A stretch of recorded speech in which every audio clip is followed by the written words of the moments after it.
I'd rather just spend my money on marketing my new product. Hey everybody, I'm JD Houvener, owner, founder, and patent attorney here at Bold Patents Law Firm. And I hear this a lot from our clients that, gosh, I don't want to spend a ton of money getting a patent. I need to spend this money on marketing and getting my product sold. Okay, well, it's a little bit reverse, because if you go marketing and shouting out to the world about your new product, it's like sharing your secret recipe without protection. It's going to get taken. Others are going to use it without your permission. So please do not make that mistake. Spend your money up front, protecting what you've got, protecting that secret, protecting the innovation, so you can then go market, tell the world about it.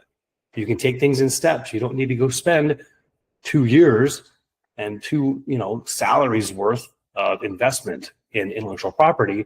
Just take that first couple steps to get it filed, be at least patent pending, and then go out to the market.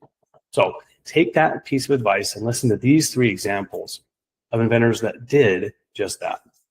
Crocs. You've heard of Crocs, right? Everybody's got a couple pairs.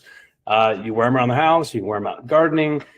They built a whole empire on one simple patented shoe design. Without those design patents, they'd be just another foam shoe company in the pile. Now, example number 2 is Rivian. We all know this electrical vehicle company. Before going public, hundreds of patents were protected around their engine, around the transmission, the way that electrical energy is stored, transferred in their electric truck. Then they marketed boldly their new product to the market, so others couldn't copy their tech. Example number 3 is Super Soaker. I know it's winter time, it's getting close to that, but in the summertime, that is the go-to play toy. Lonnie Johnson, the inventor of Super Soaker, licensed his patent to companies after protecting it.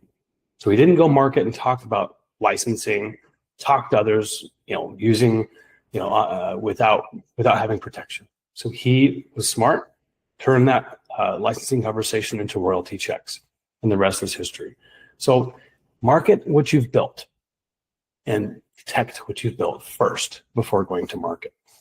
Hope this was interesting for you. If you have any questions, please schedule a free discovery call at boldpatents.com. We'll be happy to help you through anything you've got to help you do just that. Protect before you go to market. I'm JD Houvener, owner, founder, and patent attorney here at Bold Patents, wishing you an awesome day. Go big, go bold.